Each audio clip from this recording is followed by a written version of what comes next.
सर्वांचं. थोडासा हा हरे कृष्ण मोठा अध्याय आहे, त्यामुळे आपण मंगलाचरण म्हणून सुरू करूया. हरे कृष्ण सर्वांना. ओम अज्ञानतिमिरान्धस्य ज्ञानाञ्जनशलाकया चक्षुरुन्मीलितं येन तस्मै श्रीगुरवे नमः. श्रीचैतन्यमनोभीष्टं स्थापितं येन भूतले स्वयं रूप कदा मह्यं ददाति स्वपदान्तिकं.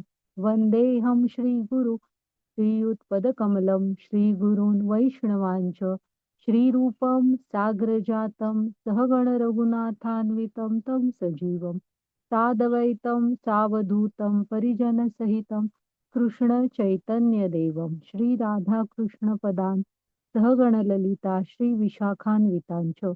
हे कृष्ण करुणा सिंधो दीनबंधो जगतपते गोपेश गोपिका कांत राधा कांत नमोस्तुते.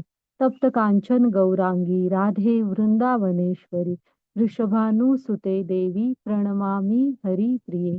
नमा ओम विष्णुपदाय कृष्णपृष्ठाय भूतले श्रीमते भक्ति वेदांत स्वामी इति नामिने.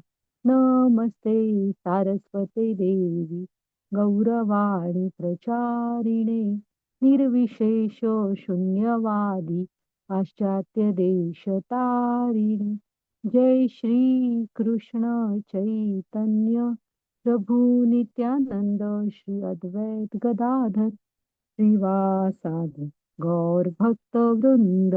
हरे कृष्णा कृष्ण कृष्णा हरे हरे हरे राम राम राम हरे हरे. हरे कृष्णा हरे कृष्ण कृष्णा हरे हरे हरे राम राम राम हरे हरे. तर स्वागत आहे तुम्हा सर्वांचं. आपण 13वा अध्याय पाहणार, ज्याचं नाव आहे क्षेत्र क्षेत्रज्ञ विभाग योग. तर आपण ह्याचं जे नाव आहे ना, त्यातलं क्षेत्र काय आहे, क्षेत्रज्ञ काय, हे ह्या प्रश्नानीच सुरुवात आहे, तेव्हा आपण पाहू. ते आता नको बघायला. तर त्याआधी आपण राधा गोविंदांना प्रणाम करूया, त्यांचे आशीर्वाद घेऊया. प्रभुपाद स्वामींना प्रणाम करू, त्यांचे आशीर्वाद घेऊ. नामानिष्ठ दास प्रभूजी ज्यांनी हा उपक्रम सुरू केला, त्यांना प्रणाम करते. पूजा माताजी आणि आमच्या ह्या मराठीच्या पूर्ण टीमला प्रणाम करते. आणि तुम्ही पण सगळे इथे वेळेत येता, तुम्हाला सर्वांना पण सादर प्रणाम. तर 12वा अध्याय काल घेतला आपण, जो भक्ती योगाचा. तुम्हाला माहित आहे का, आपल्या जीवनाचं ध्येय हे 12वा अध्याय हवा. हा ते म्हणजे तो कळस आहे असं समजा, की ते करायचंय. त्याच्यामध्ये कृष्णांनी त्यांना प्रिय असलेले गुण सांगितलेले आहेत. त्यांना काय प्रिय आहे, प्रिय हा शब्द वापरलेला आहे.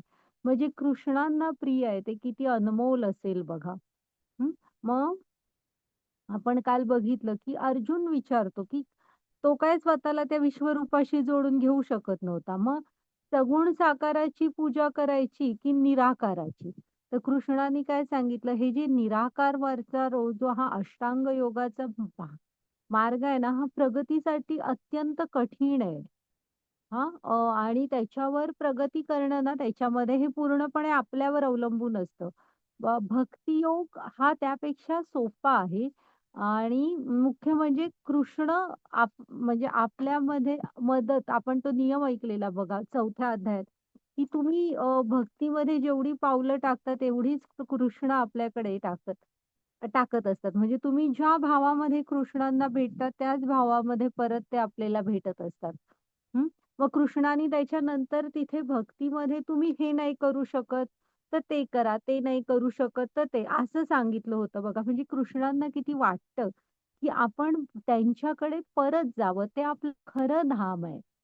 खरं आपण इथे कायमचे राहायला नाही आलेलो. या मनुष्य शरीराचा उपयोग करून आपल्याला तिकडे जायचंय, जे आपलं ओरिजिनल घर आहे. आणि मग त्याच्यानंतर भगवंतांनी कृष्णाला म्हणजे भगवंतांना प्रिय असलेले गुण सांगितलेले. तर हा हा जो अध्याय आहे ना, हा आपल्या जीवनाचं ध्येय असायला हवं. हा 12वा अध्याय त्याच्यानंतर आता आजपासून आहे ना, ज्ञानयोगातले अध्याय सुरू होतात. आता मगाशी नरसिंहदेव होते बघा तिथे. तर तुम्ही कधीही तुम्हाला खूप भीती वाटली, काही प्रॉब्लेम वाटला ना, तर नरसिंह कवच स्तोत्राचं पठण करा. अत्यंत असं प्रभावशाली असं ते हे आहे स्तोत्र किंवा नरसिंह प्रणाम मंत्राचा मग जप करू शकता तुम्ही. हां. तर का सांगा हे? तर आपल्या मनात आता कुठेतरी एक भक्तीची बीज रुजलं गेलंय. हां, ते बीज सुरक्षित राहायला पाहिजे. त्याचा भक्ती वृक्ष व्हायला पाहिजे. त्याच्यासाठी आपण नरसिंहदेव आहेत ना, अ, हे ते हे आहेत विघ्नहर्ते आहेत. म्हणजे गणपतींना पण जी विघ्न हरण्याची क्षमता, ताकद मिळते ती नरसिंह प्रदान करत असतात. तर आपल्याला कधी भीती वगैरे वाटली तर तुम्ही नरसिंह देवांचा म्हणजे त्यांचा आश्रय घेऊ शकता. आता ना बघूया आता झालं कसं 11व्या अध्यायात अर्जुन म्हणतो, की माझे मोह सगळे नष्ट झालेले आहेत. पुन्हा मग त्याच अध्यायात कृष्ण सांगतात, की माझ्याकडे येण्यासाठी अनन्य भक्तीशिवाय दुसरा मार्ग नाही. मग भक्ती मार्ग पण आपण व्यवस्थित शिकलेलो आहे. मग आता गीता इथे संपायला हवी होती ना? मग का आपण आता पुढचे 6 अध्याय का कृष्णाने सांगितले असतील? कसं आहे पहिले 6 हे कर्मयोगाचे आहेत. मधले 6 जे आहेत ना, हे भक्ती योगाचे आहेत आणि त्याच्या पुढचे जे 6 आहेत आत्ता आपण शिकणार, हे ज्ञान योगाचे अध्याय आहेत. मग का सांगितले असतील? कारण मोह नष्ट झाले म्हणजे काय? त्याने जी 5 दुःखाची कारणं सांगितली होती, ती त्याची नष्ट झाली आहेत म्हणाला. भक्तियोग पण समजला आणि तो ऑलरेडी भक्तच आहे. तो त्यामध्ये जोडलेलाच आहे. मग आता काय? तर हे जे ज्ञानयोग आहे ना, हा खूप महत्वाचा असतो. कशासाठी सांगा? तर हे जे आता म्हटलं ना, आपल्यामध्ये जे भक्तीचं बीज रुजलं गेलंय, ते सुरक्षित राहण्यासाठी आणि त्याचा भक्तिवृक्ष होण्यासाठी म्हणजे जे ऑलरेडी भक्तीमध्ये आहेत, हां. त्यांची भक्ती सुरक्षित राहण्यासाठी आणि ती उत्तरोत्तर वाढत जाण्यासाठी ज्ञानयोग हा खूप गरजेचा आहे. आणि जे ध्यान योगाच्या मार्गावर असतात, त्यांचं कसं असतं ना, आत्ताच मी म्हटलं तसं, हा जो अष्टांग योगाचा मार्ग आहे ना, त्याच्यामध्ये तुमच्या हृदयावर म्हणजे हृदय म्हणजे इंद्रियांवर कंट्रोल असणं, हे म्हणजे तुमची इंद्रिय ही तुमच्या ताब्यात हवीत. हे खूप गरजेचं असतं आणि त्यामध्येच प्रगती ही पूर्ण तुमच्या एकट्याची जबाबदारी असते आणि ती अवघड असते. मग ते जे मन असतं ना, भक्तीमधलं वैराग्य असतं ते कसं असतं, तुमच्यामध्ये युक्त वैराग्य आलेलं असतं. अ, पण हे जे ध्यान योगातलं वैराग्य असतं ते आणावं लागतं तुम्हाला. त्यासाठी तुम्ही सगळ्यांशी संबंध तोडून घेता, वनात जाता, हां, एकटं राहता. मग अशा वेळेस समजा तुम्ही कुठल्यातरी मोहाच्या क्षणात अडकला, तर तुमचं अधःपतन होऊ शकतं. म्हणजे जसं विश्वामित्र मुनी होते. 3 वेळा अधःपतन झालं. पहिल्यांदा अ, राजा त्र अ, त्रिश राजा त्रिशंकू काय म्हणाले, की "मला स्वर्गात जायची शिडी बांधून दे." मग असं हे करणं थोडं चुकीचं असतं. पण मग ते करण्यासाठी सगळं तपोबल नष्ट म्हणजे वापरलं गेलं, नष्ट झालं. मग दुसऱ्यांदा जीवनामध्ये मेनका आली. तर तिच्यामध्ये थोडंसं गुंतले, म्हणजे अ, हे झाले, आसक्त झाले आणि दुसऱ्यांदा तपोबल सगळं गेले. मग तपोबलहीन झालं. मग आणि तिसऱ्यांदा मग त्यातनं सावरले, परत आले. पुन्हा ध्यानयोग सुरू केला. तर इंद्राने तेव्हा उर्वशीला की रंभा कोणाला तरी पाठवलं. मग तेव्हा मागचा अनुभव लक्षात होता. त्यामुळे त्यांना क्रोध आला आणि त्यांनी तिला शाप दिला. पण क्रोध आल्यामुळे पुन्हा तपोबल नष्ट झालं. हां, तर हे इतक्या उच्च ऋषींची जर का असं होऊ शकतं, तर मग सामान्य लोकांनाची जी भक्ती आहे, ती जर का ध्यानयोग कोण करत असेल, तर त्यांनी अशा वेळेस स्वतःला हे करायला पाहिजे. हे जे ज्ञानयोगाचे अध्याय त्यांना माहीत असतील ना, तर ते स्वतःला सावरू शकतील. कारण हे कसं असतं माहिती आहे, आपण सापशिडी खेळत असतो बघा आणि सापशिडीच्या ना तुम्ही साधारण 97-98 पासून पुढे गेलात, की एक मधी म्हणजे 100 पर्यंत पोहोचेपर्यंत एक मधी मोठा साप असतो. त्याने जर का गिळलं तर आपण एकदम खाली येतो 18 वगैरे असे टाइपवर. त्यामुळे ही जी असं आपल्या प्रत्यक्ष जीवनात ना माया असते. माया तुमचं सगळं हरण करू शकते. जसं आता आपण इथे ऋषींचं त्या उदाहरण बघितलं तसं. हां, तर मग जे ध्यान योगात आहेत, त्यांची प्रगती होण्यासाठी त्यांना खूप गरजेचं असतं, हे ज्ञान योगाचं ज्ञान असणं. आणि जे भक्तीमध्ये आहेत, त्यांना त्याचं त्यांच्या म्हणजे त्यांच्या इंद्रियांवर त्यांचा ताबा असतो, वैराग्य असतं. पण तरी सुद्धा विषय जिथे इंद्रिय विषय खूप आहेत, अशा ठिकाणी तुम्ही गेलात, तर ते हँडल कसं करायचं? तिथे आपली भक्ती सुरक्षित कशी ठेवायची आणि खरा भक्तीचा मार्ग कुठला आहे? त्याच्यामध्ये उत्तरोत्तर प्रगती कशी करत जायची? आणि ही माया कसं सगळं आपलं हरण करते हे माहीत असलं ना, तर मग ती भक्ती वाढत जाते. म्हणून हे ज्ञानयोगाचे अध्याय कृष्णानी सांगितलेले आहेत. आणि ना जो भक्ती योग आहे, मध्ये आपण काय ठेवतो, जे महत्वाचं आहे ते. हां, मग त्यामुळे गीतेमध्ये पहिल्यांदा कर्मयोग आहे, शेवटी ज्ञानयोग आहे आणि मधी भक्ती योग आहे. जो जपून मधी ठेवलेला आहे, जो महत्वाचा आहे. पण तो भक्तियोग टिकवण्यासाठी आपल्याला हे ज्ञानयोगाचं ज्ञान असणं गरजेचं आहे. म्हणजे आपल्याला आता उन्हाळ्याचे दिवस आहेत बघा, डोंगर कसे ना सुके-सुके दिसायला सुरू होतात आणि जसे मेच्या शेवटपासून हळू-हळू पाऊस सुरू होतात बघा, वळीव पाऊस वगैरे. मग असे कोरडे-कोरडे, सुके-सुके दिसणारे डोंगर हळू-हळू पावसाळ्यात हिरवेगार दिसायला लागतात. कसं असतं ना, ते जे बीज असतं ना कशाचं कामवासनांचं, त्याला जर का असं काहीतरी पोषक वातावरण मिळालं तर ते वर पण येऊ शकतं. मग आपल्याला हे जे भवबीज आहे ना आपल्यामधलं, हे जे काम, क्रोध, मद, मोह, मत्सर वगैरे हे पूर्ण जाळून टाकायचंय. त्याचं काम हा ज्ञानयोग करणार. भर्जनम भवबीजानाम अर्जुनम सुखसंपदाम तर्जनम यमदूतानाम राम रामेती गर्जनम. ते भवबीज आपल्याला काढून टाकायचंय. मग कितीही पाऊस पडला तरी ते काय पुन्हा रुजणार नाही. हां. कारण नाहीतर कसं असतं, ती बी असते ना, तिला पोषक वातावरण मिळालं, की ती रुजते. पण दगडावरच पडली, तर ती रुजू नाही शकत. हं. मग अ, हे आणि पण आहे ना, हे मध्ये माया कसं आपलं सगळं हरण करते हे कळणार. मग काही शहरांमध्ये वगैरे असे भाग असतात, की आपल्याला माहीत आहे, इथे पाकीट चोरी होते वगैरे. हां, चोरांचा सुळसुळाट आहे. मग अशा भागात जर का तुम्ही काहीतरी खरेदी वगैरे करायला गेलात किंवा प्रवास करताय, तर तुम्ही तुमच्या वस्तूंकडे एकदम व्यवस्थित लक्ष ठेवता, की बाबा चोरी होऊ नये म्हणून. म्हणजे आधीच जर माहीत असलं, तर आपण जरासं हे राहतो, जागरूक राहतो. हं. त्यामुळे मग ही माया आपल्यावर परिणाम करणार नाही. आता पाहू आपण आता आजचा अध्याय. घ्या माताजी पुढची स्लाईड 13वा अध्याय काय आहे की नाही पाहूया आपण.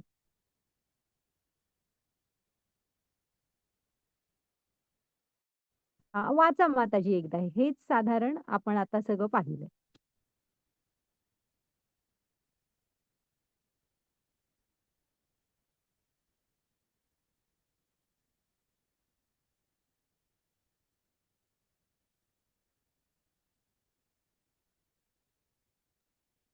हरे कृष्ण. जर भक्ती ही अंतिम परिणती असेल तर शेवटच्या अध्ययनात ज्ञान का मांडले आहे? खरे तर संपूर्ण भगवद्गीता ही भक्ती आहे.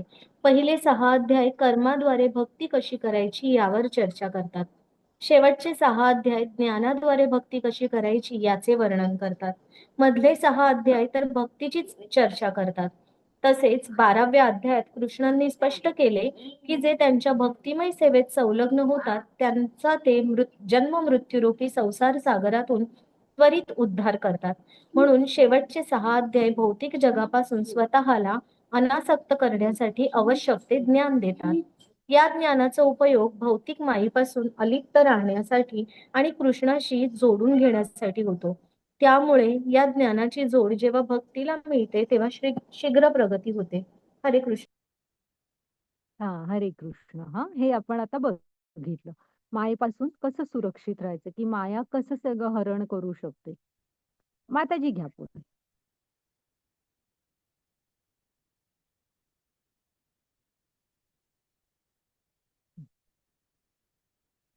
आता ना ह्या अध्यायात आपण काय काय शिकणार आहे बघा.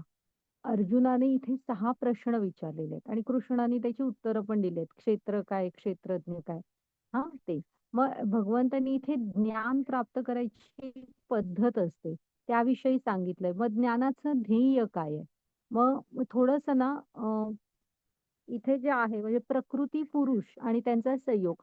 म्हणजे इथे जे काय आहे ना, हे भौतिक प्रकृतीच्या प्रभावामुळे होत असतं. मग ते बघूया आपण आणि मग त्याच्यानंतर जेव्हा तुम्हाला ज्ञानाच्या दृष्टीने तुम्ही पाहता, ती किती गरजेची आहे आणि ती असेल आपल्याकडे, तर मग ही माया आपल्यावर प्रभाव करत नसते. बघूया. घ्या माताजी पुढची slide.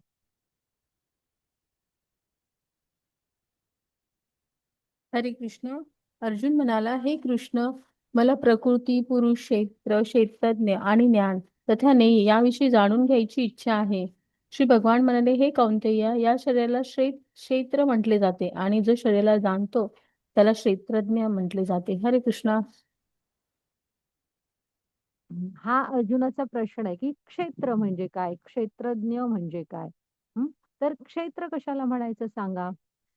तर आपलं हे जे शरीर आहे ना, प्रत्येकाचं शरीर आहे, त्याला त्याचं त्याचं क्षेत्र म्हटलं जातं. आणि त्याचं क्षेत्रज्ञ कोण आहे? तर आत्मा त्याचा क्षेत्रज्ञ आहे, जो या शरीराला जाणतो. मग कोण जाणत असतो? तर प्रत्येकाच्या शरीराचा क्षेत्रज्ञ हा त्याचा त्याचा आत्मा असतो. मग पहिलं आलं लक्षात, की क्षेत्र म्हणजे शरीर आणि क्षेत्रज्ञ म्हणजे त्या शरीरातला आत्मा. कारण तो त्या शरीराविषयी जाणत असतो. हां, माताजी घ्या पुढे. असा ना एक परम क्षेत्रज्ञ एक आहे हां. परम क्षेत्रज्ञ कोण आहे? परमात्मा. कारण ना आपला आत्मा हा फक्त आपल्या शरीराविषयी जाणतो. पण भगवंत चतुर्भुज नारायण रूपात इथे प्रत्येकाच्या हृदयात आहेत, आत्म्याच्या शेजारी. मग त्यामुळे ते सर्वांच्या क्षेत्र शरीराविषयी जाणत असतात. त्यामुळे त्यांना काय म्हणायचं? परम क्षेत्रज्ञ. हां, आलं लक्षात? कारण आता तुम्हाला समजा आता काहीतरी खाऊन पोटात दुखतंय आणि तेवढ्यात तुमच्या कोणती मैत्रीण आली आणि तिला तुम्ही तसं सांगितलंत. पण तिला हे कळणार नाही, की तुमच्या किती पोटात दुखतंय किंवा काय. का? तर तिचं शरीर वेगळं, क्षेत्र वेगळं, आपलं वेगळं. हां आणि तिच्या आत्म्याला तिच्या शरीराचं कळणार, आपल्या आत्म्याला आपल्या शरीराचं. पण भगवंतांचं तसं नाही. ते परम क्षेत्रज्ञ आहेत. हां, त्यांना इथल्या प्रत्येक क्षेत्राची ज्ञान आहे. ओके. हां. अ, इथे प्रकृती म्हणजे काय? हां, ती वरचं राहिलं. तर प्रकृती म्हणजे काय? तर भौतिक प्रकृती. इथे जी आपल्याला आजूबाजूला निसर्ग म्हणतो तो दिसतो ना, तोही तुम्ही घेऊ शकता आणि सत्व, रज, तम ह्या 3 गुणांनी युक्त त्रिगुणी माया. हं.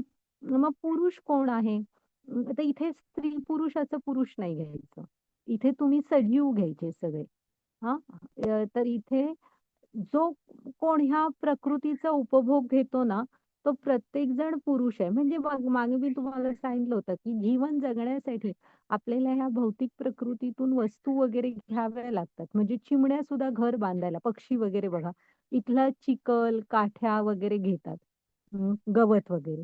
हां, जीवन, अन्न वगैरे प्राणी हे सगळं प्रकृतीमधून आपल्याला मिळत असतं. आपण पण तसंच करतो.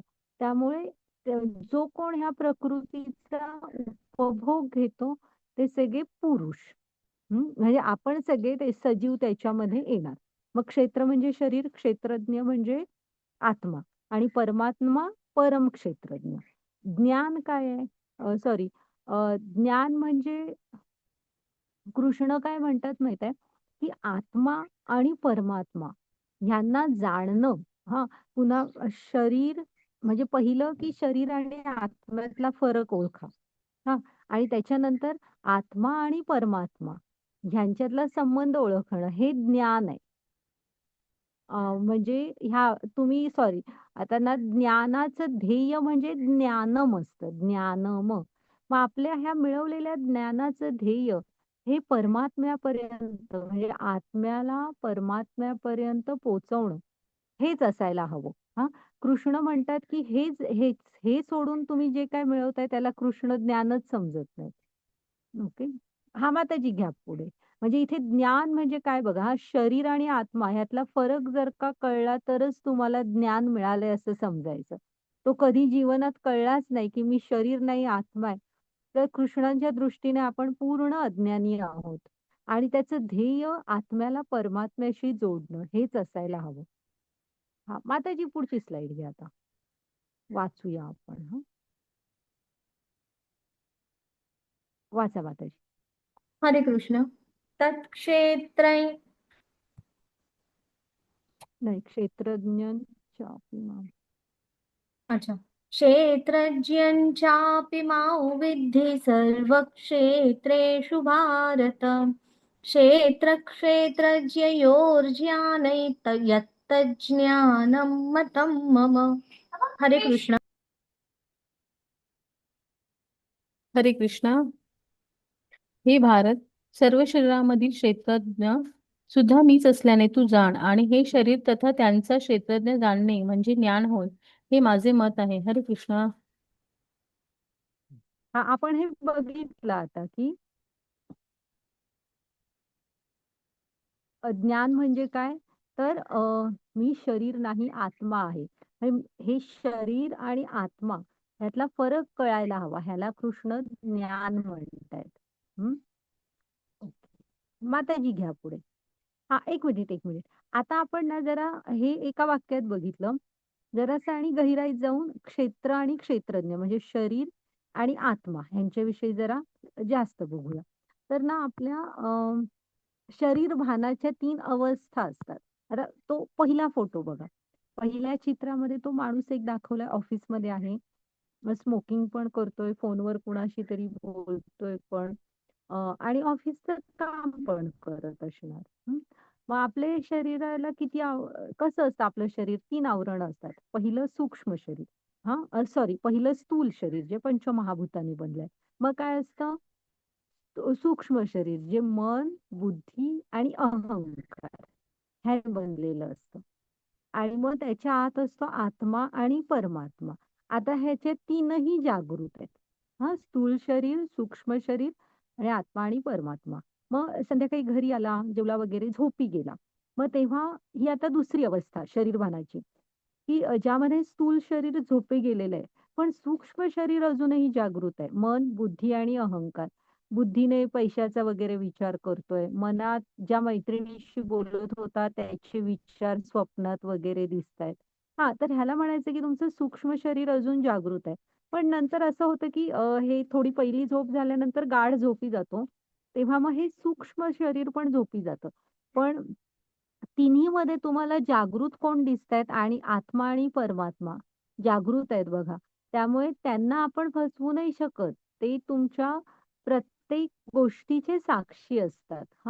आणि एक अवस्था असते तुरिया अवस्था म्हणून, जे ध्यान योगामध्ये समाधी स्तरावर जातात ना आणि भौतिक जगाशी आपला पूर्ण संपर्क तोडून घेतात आणि भगवंतांशी अ, संपर्क जोडतात. ती तुरिया अवस्था असते. हां, मग ती वेगळी. तर अशा पण नॉर्मली ह्या 3 असतात. शरीर भानाच्या 3 अवस्था. ओके. घ्या माताजी पुढे. आता ना भगवंतांना परम क्षेत्रज्ञ कसं ते तुम्हाला समजायला बघा. इथे एक उदाहरण दिलंय त्यांनी. आता ना एक शेतकरी असतो. जो शेतकरी ना त्याच्या शेतात मोठं शेत आहे. मग त्या शेताच्या कुठल्या भागात काय-काय धान्य, कडधान्य केली आहेत. कुठे फुलांची शेती केली आहे, हे त्याला माहीत असतं. तो तसा पाणी पाजतो, त्या शेताची काळजी घेतो. पण आता जेवढं त्याला स्वतःच्या शेताची माहिती आहे, तेवढी शेजारच्या शेताची माहिती नसणार. म्हणजे शेजाऱ्यांच्या शेताची. हद्द वगैरे माहीत असेल, पण आत नक्की कुठल्या भागात काय केलंय वगैरे एवढं कोण बघायला डिटेल्स जात नाही. किंवा शेजारच्या सोडा त्याच्या पुढच्या गावातल्या वगैरे एका शेतकऱ्याने कशी शेती केली आहे वगैरे एवढं माहीत नसणार. का तर ती त्याची नाहीये. त्याला स्वतःच्याची बऱ्यापैकी माहिती असणार. पण वर सूर्य दाखवलाय बघा. सूर्य प्रकाश रूपाने चराचराला प्रकाश देत असतो. मग त्यामुळे ना सूर्याला सगळ्यांच्या शेताविषयी व्यवस्थित माहिती असणार. हं. प्रकाश रूपाने ते सगळीकडे पोहोचतायत त्यामुळे. तर मग भगवंत हे असे आपल्या शरीराची माहिती ही आपल्या आत्म्याला असते. हं. पण भगवंतांना परमक्षेत्रज्ञ का म्हटलंय? तर इथल्या प्रत्येकाच्या शरीरात ते चतुर्भुज नारायण रूपात असतात. त्यामुळे त्यांना प्रत्येकाच्या शरीराची माहिती असते. म्हणून त्यांना परमक्षेत्रज्ञ म्हणायचं. हं. आलं ना लक्षात तुमच्या? क्षेत्रज्ञ कशाला म्हणायचं? ज्ञानम काय?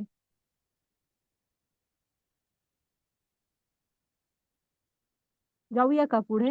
हो हो हो आलं आलं लक्षात आलं. हां. चांगलं हां, लक्षात येत आहे. हो हां. घ्या मग माताजी पुढे. हरे कृष्णा. क्षेत्राचे आणि क्षेत्रज्ञाचे हे ज्ञान विविध ऋषींनी विविध वैदिक ग्रंथांमध्ये वर्णित केले आहे. विशेष करून हे ज्ञान सर्व कारण परिणामासहित वेदांत सूत्रामध्ये सर्व तथ्यासहित प्रस्तुत करण्यात आले आहे. हरे कृष्णा. आता ना कृष्ण बघा हा काय सांगतायत. हे जे आपण क्षेत्र आणि क्षेत्रज्ञाविषयी मी इथे सांगतोय ना म्हणतायत, हे खूप ऋषीमुनींनी ह्याचा खूप गहिराईने अभ्यास केलेला आहे आणि वैदिक ग्रंथांमध्ये हे नमूद केलेलं आहे. कारण परिणामांसहित. हां, म्हणजे त्याची उदाहरणं देऊन ते कसं काम करतं वगैरे ते सगळं त्या ग्रंथांमध्ये त्यांनी सगळ्या उदाहरणांसकट प्रस्तुत केलेलं आहे वेदांत सूत्रांमध्ये.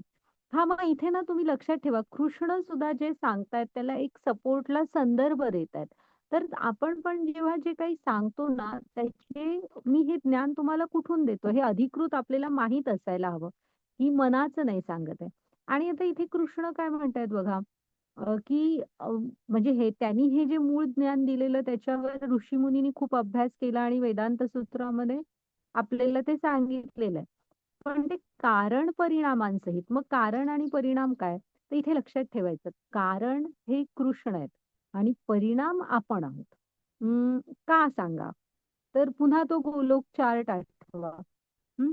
सगळ्याचे मूळ कोण आहेत? कृष्ण आहेत. कारण त्यामुळे आणि ते कारणोदक्ष महाविष्णूंना काय म्हणतो आपण? कारणोदक्षाई विष्णू. ते आहेतच कुठे? कारण समुद्रात. हां.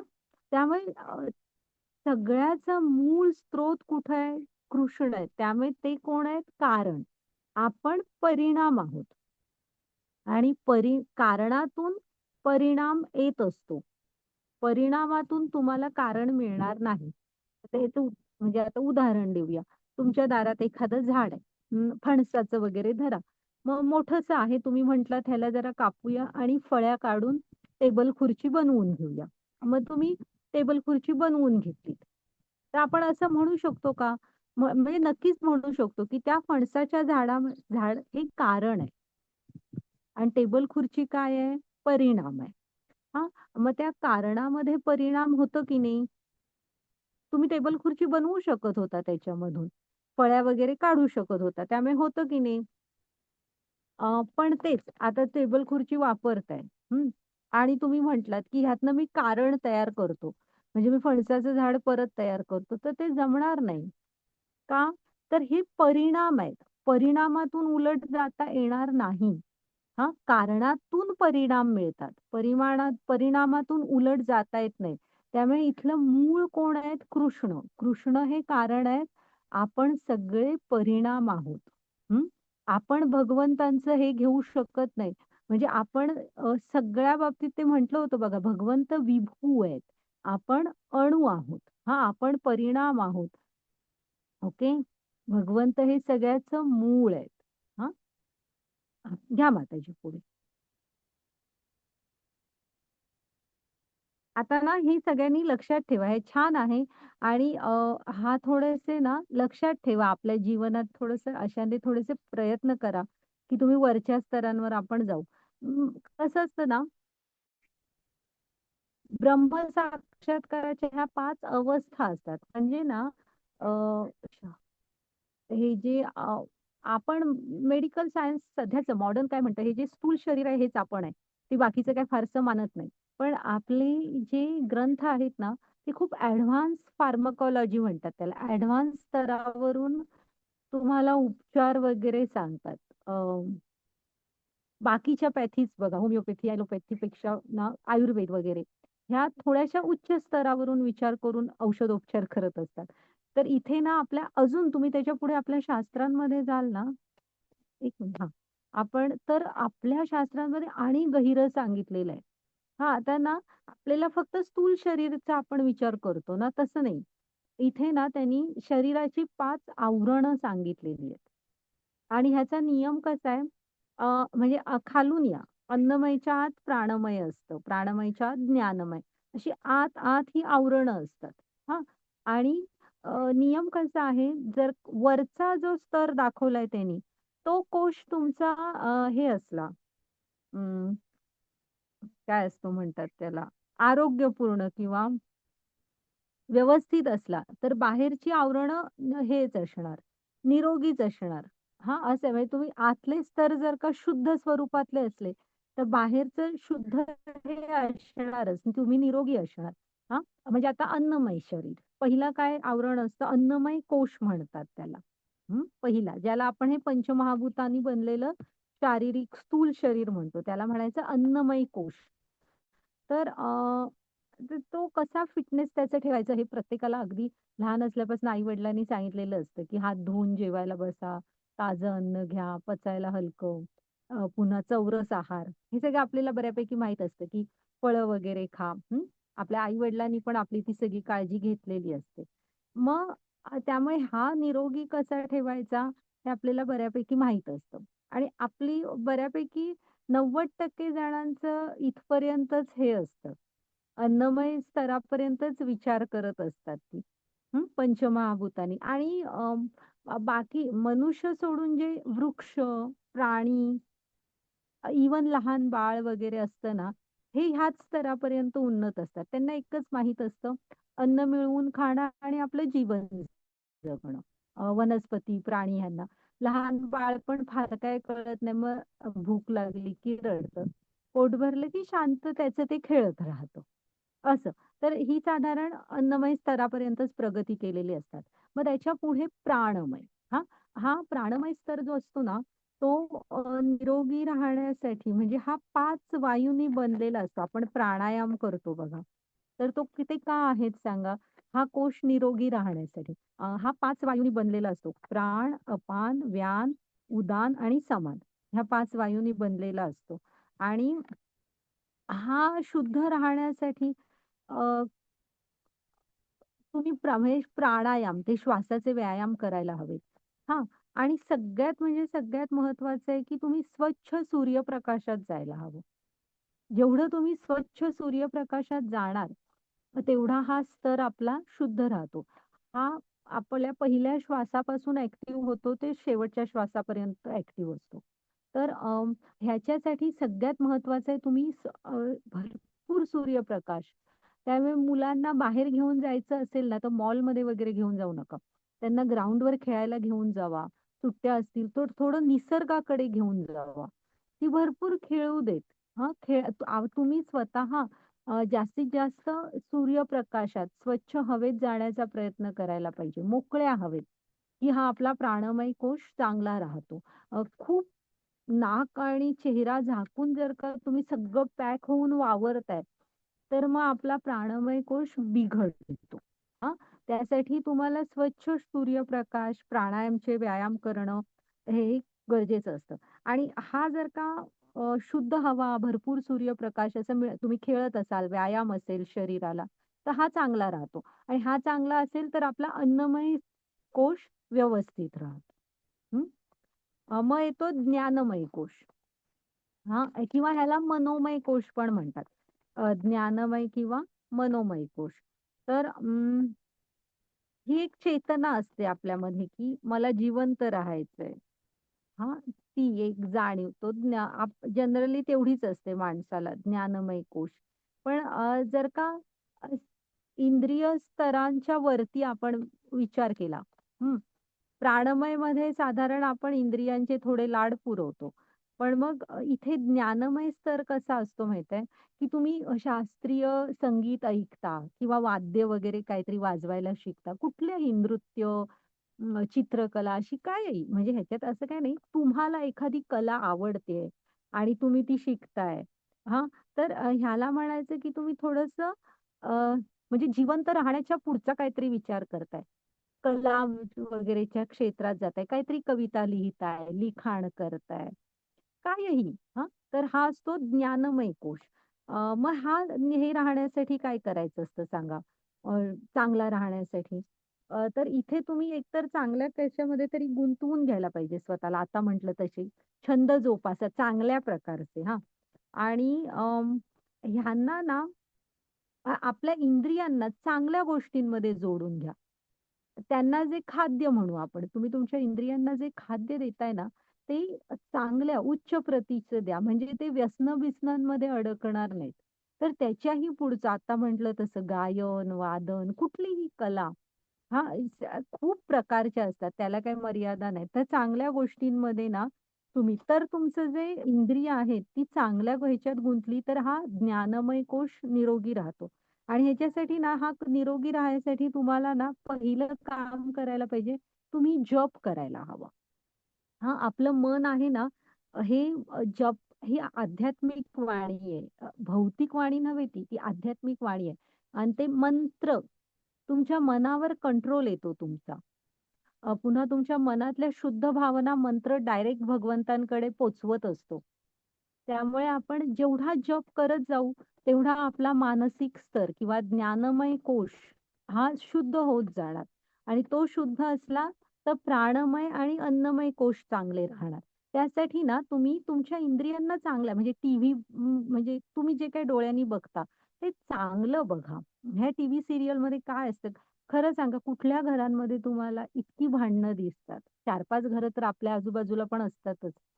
कुठल्या घरांमध्ये इतकी भांडणं असतात सांगा, की ज्या त्या टीव्हीमध्ये ज्या मालिका खास स्त्रियांसाठी म्हणतात बनवल्या जातात. एवढी भांडतात का सांगा स्त्रिया? बाकी काही कामच करत नाहीत. त्यामुळे तुम्ही तुमच्या डोळ्यांनी काय बघता, कानानी काय ऐकता, पुन्हा काय वाचन करता, हा थोडंसं चांगल्या उच्च स्तरावरचं करा, की ज्याने तुम्हाला ज्ञानात काहीतरी भर पडेल. हं. आता ना तुम्ही लहानपणापासूनच जर का एखाद्या मुलाला समजा सवय असली, की तुम्ही भूक लागली रे लागली, की असं काहीतरी बटाटे वडा, पावभाजी असलं म्हणजे बाहेरचं खाणं वगैरेची आणि अचानक तुम्ही उठून त्याला नाही आता तू शाळेतनं घरी आला उपीट नाही तर पोहेच खा वगैरे असं म्हटलं तर तो ऐकणार नाही. हां, कारण आईने जंक फूडची सवय खूप लावली आहे. तर त्यासाठी तुम्हाला प्रयत्न करावे लागणार त्या सवयी. मग आपल्या इंद्रियांच्या सवयी बदलायसाठी ना, त्यांना चांगल्या चवीचं काहीतरी उच्च की बाबा हे पण सात्विक आहार हा चांगला आहे. जो तुम्ही ते शांतपणे खाल्लात तर तुम्हाला त्या खऱ्या चवी कळतील आणि आवडतील पण.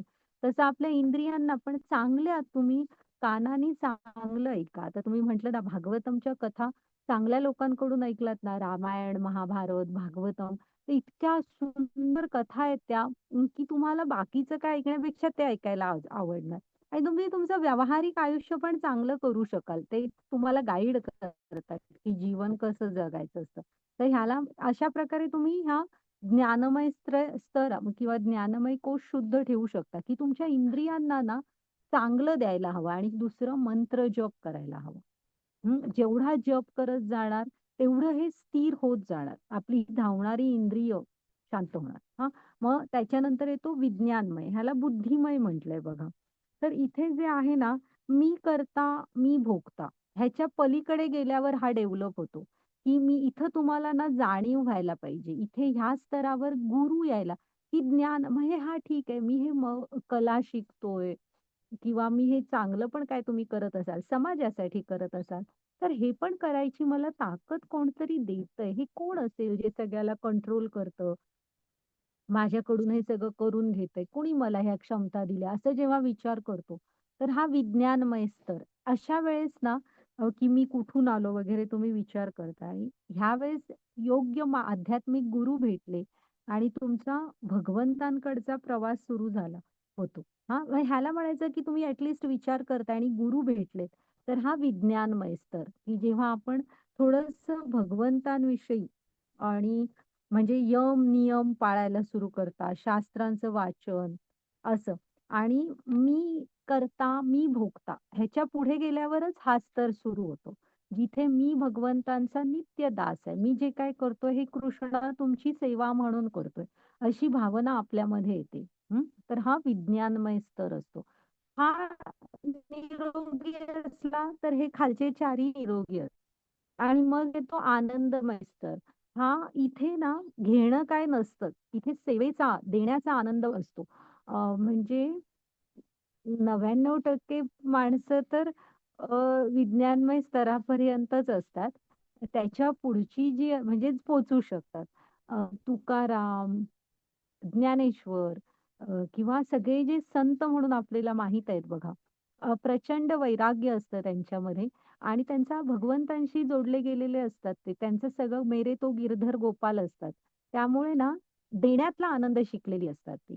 तर तो आध्यात्मिक आनंदमय कोश म्हणायचा.